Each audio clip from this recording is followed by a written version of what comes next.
Hola amigos de YouTube, hoy les traigo un video de creepypastas para el Día de Muertos y de Halloween por ser día de creepypastas, y gracias por su apoyo, ya casi 300 suscriptores, y la primer creepypasta se titula El penitente de Obruch. El penitente de Obruch, esta leyenda, muy poco conocida por ser propia de la pequeña ciudad ucraniana de Obruch, es una de esas leyendas tan jóvenes, surgió a finales de los 90, que recién acaban de superar el ámbito del rumor urbano. Cuentan en Obruch que existe un espectro, un fantasma que algunos han visto penando de madrugada, siempre alrededor de una iglesia, siempre en noches donde la soledad ha impregnado los alrededores del sitio en que se ha aparecido.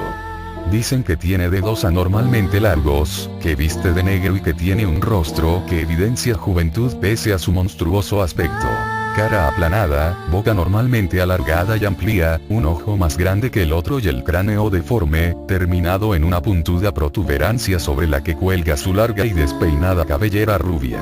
Todos los que lo han visto han relatado que caminaba y caminaba alrededor de la iglesia en que se aparecía, que a veces se detenía, se arrodillaba y lanzaba unos gritos escalofriantes pues tenía una voz carrasposa, grave, pero, sobre todo, empañada por una angustia que hacía pensar en los torturados del infierno y matizada por un algo indescriptible que denotaba un odio salvaje y abismal, difícil de encontrar incluso en la peor escoria criminal.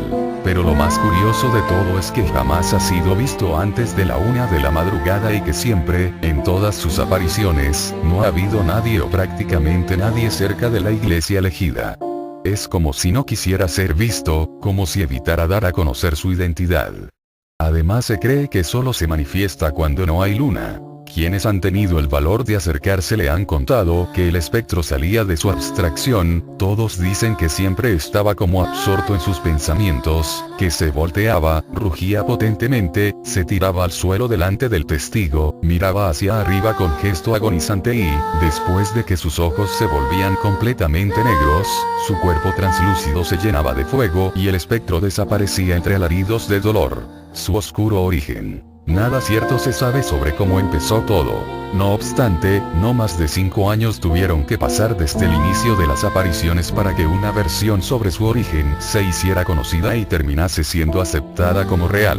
Nota introductoria para entender el supuesto origen de la leyenda. En 1986, se dio la famosa tragedia de la central nuclear de Chernóbil.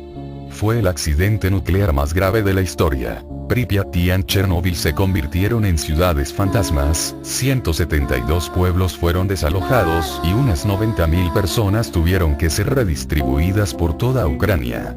Se declaró entonces una zona de exclusión, unas zonas con control permanente y otras con control periódico, todo dentro del área afectada por la radiación, área en la cual ciertas localidades, tales como Obruch, no fueron lo suficientemente afectadas como para ser desalojadas o sometidas a controles. Origen de la leyenda. Inmediatamente después de la tragedia de Chernóbil, unas cuantas familias emigraron a Obruch en busca de una nueva vida. No obstante, cuentan que a inicios de los 90 una viuda madre de 5 hijos, llegó tras haber sido expulsada de Pripyat, una ciudad fantasma que fue declarada parte de la zona de exclusión que el gobierno soviético, en ese entonces Ucrania era parte de la URSS, decretó tras el desastre nuclear. En otras palabras, la mujer y sus hijos habían estado viviendo en Pripyat sin que los controles los detectaran, lo cual no es muy difícil de creer teniendo en cuenta que, incluso en la actualidad, existe la leyenda urbana de que en Pripyat vive gente. Según dicen, al llegar a Obruch la mujer y sus hijos, fueron conducidos a la casa de un tío, donde llevaron una vida relativamente normal hasta lo ocurrido a comienzos de 1996. Solo 2 detalles hacían que su vida no fuera completamente normal. El primero, que nunca se vio salir a la calle al menor de los 5 hijos, únicamente se vio a los otros 4. El segundo, que de vez en cuando se escuchaban gritos de dolor provenientes de la casa. Sin embargo, en cierta fría madrugada todos los vecinos del barrio se despertaron tras oír gritos en una casa. Los odio, los odio. Era lo único que todos recuerdan escuchar aparte de unos cuantos chillidos de angustia, las detonaciones de una escopeta y los estoy ardiendo. Previos a la escena del joven envuelto en llamas, que salió a revolcarse en la acera mientras su vida se apagaba. Tras venir a la escena, la policía encontró muerta a la madre, al tío y a los 4 hermanos del joven, que al parecer se había autoincinerado. La prensa no dio mucha importancia al asunto. Nadie supo con certeza el porqué, simplemente se especuló que había existido presión policial para que el suceso cayera en el olvido. Algunos vecinos le habían dicho a la policía que a veces habían oído gritos de dolor provenientes de la casa. Alguien incluso afirmó escuchar una vez lo siguiente: mi cuerpo se quema, todo es tu culpa por quedarnos en Pripyat, vieja estúpida. No obstante, la policía le restó importancia creyendo que era un simple individuo en busca de protagonismo. Con todo, lo último que se supo fue que, según los análisis forenses, no existía gasolina u otro compuesto que permitiese pensar que el joven se había suicidado autoincinerándose.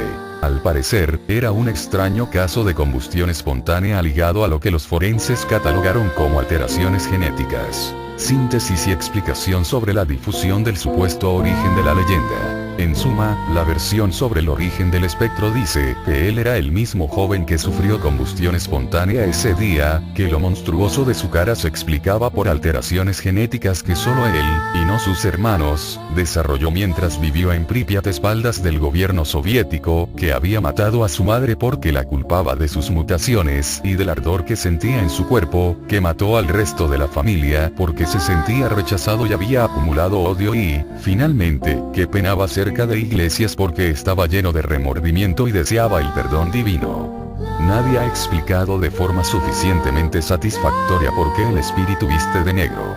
Unos dicen que está pagando el purgatorio en la tierra y que el atuendo negro le fue otorgado para representar la oscuridad de su alma. Otros, menos fantasiosos, plantean que simplemente vestía de negro antes de quemarse. Lo cierto es que, con el paso del tiempo, la historia sobre el origen del fantasma se ha ido llenando de detalles e incluso ha llegado a figurar en ciertos foros virtuales de la web en ucraniano. La segunda creepypasta se titula "Eso es todo". Voy a ser breve, si quieres creer esta historia, hazlo, y si no, no te voy a juzgar. Esta es la historia de un chico normal, en este caso, yo. Mi nombre es Eil, tengo 17 años y un relato que, a pesar de ser tan increíble, ocurrió. Yo era como todo chico de 17 años, me gustaba salir, hablar con mis amigos, y les tenía mucho cariño a mis padres y a mi hermano mayor al que admiraba mucho. Todo iba perfecto en mi vida, y no podría cambiar nada más. Hasta que un 25 de noviembre, iba camino a mi hogar, ya que habían acabado las clases, tenía muchas ganas de llegar para probar unos videojuegos que me habían recomendado unos amigos, tomé un atajo hacia mi casa, el que siempre cojo, para llegar más rápido, tenía muchas ganas de probar esos juegos. En una de esas paredes vi una sombra de muy extraña forma, como si fuera un gigante, y como todo joven, soy muy curioso, y simplemente me acerqué y me dije que voy a perder. Al acercarme pude notar una figura de ojos tan rojos como las llamas del infierno, tenía dientes más grandes que un animal, y tenía manos del tamaño de su cara. Puedo describir todo su cuerpo como una sombra de oscuridad tan malvada que sentías escalofríos solo al verlo. En ese preciso momento, escuché murmuros, solo murmuros, hasta que escuché la frase "hoy morirás". Asustado, corrí lo más rápido y lo más lejos que podía, mi corazón estaba tan acelerado que pensaba que me daría un infarto. Esa frase me atormentó todo mi trayecto a casa. Cuando llegué a casa, esas palabras se hacían más y más fuertes en mi cabeza. Llegué a un punto en el que enloquecí y no podía calmarme. Esa figura era tan espeluznante, pero pensaba que si podía dormir un rato, olvidaría lo ocurrido, como si todo hubiera sido un simple sueño. En ese momento, hice la peor equivocación de mi vida. Cuando había despertado, estaba en una habitación sin nada más que rayones en las paredes con mensajes de muerte, y huesos putrefactos por toda la habitación, pero lo que más me llamó la atención fue que entre todos los mensajes, estaba uno muy interesante, y muy perturbador. Lo único que decía era: si quieres vivir, haz todo lo que te pida. Como no tenía más alternativa, fue la única buena idea por el momento. Después de un rato, se apareció la figura, pero esta vez, tenía forma humana, y me hablaba en un lenguaje que yo no lograba entender, lo que hizo más difícil el mensaje anterior, aunque habían palabras que podría decir que sonaban como latín antiguo. Dijo lo siguiente: este es tu reto, tu nueva forma de vida. Si quieres salir de aquí, debes tomar decisiones que podrían llevarte a tu salvación, o a tu muerte. Apenas dijo eso, me puse pálido, no podía hablar, no podía dejar de pensar en qué era lo que realizaría para poder salir con vida.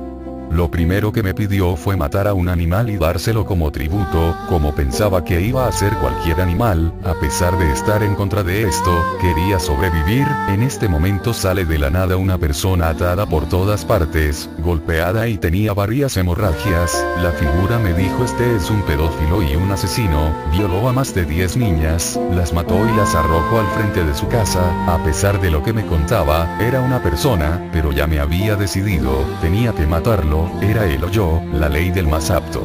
Me dio un machete, tenía que cortarlo en pedazos muy pequeños para aquel monstruo. Con lágrimas en mi cara y decisión en mi mente, lo hice, lo asesiné. Nunca había matado a un ser vivo en mi vida. Me sentí poderoso, pero a la vez débil. Se sintió complacido con su tributo y me dijo con simpleza: buen trabajo. Ni se molestó en mirarme. Pasaron 3 días y se volvió a aparecer. Me dijo: esta es la fase 2 de las 3 que tendrás que realizar. La siguiente víctima es una mujer que le fue infiel a su marido con más de 20 personas, hasta con los hermanos de su marido, y él nunca se enteró. Vi a la mujer amordazada, y ya tenía varios cortes muy graves. Podría morir ella sola sin que yo le tocara. Pensé que a pesar de haber engañado a su marido con más de 20 hombres, esa mujer no merecía la muerte. Pensé en ese momento en mi madre. ¿Cómo estaría ella en este momento? ¿Qué me diría? Pero soy débil, no quería morir, así que lo que me pidió que hiciera fue algo simple: libera a los perros. Tienen muchas ganas de follarse a esa perra, además de tener mucha hambre. Me asquearon las palabras de ese sujeto, pero no tenía más alternativas. Mientras liberaba a los perros, empecé a vomitar como nunca. Vi cómo se la violaban y la comían todas partes, sangre salpicando en las paredes de la habitación. Fue la imagen más traumante de mi vida.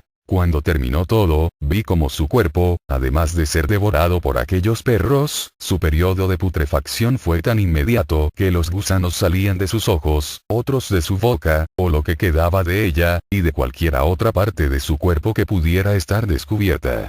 Los siguientes días no podía dormir. Aquí es donde la historia se pone más siniestra. Estaba feliz y decidido, de que al fin, saldría de este infierno viviente. Apareció como siempre, el monstruo en el mismo lugar,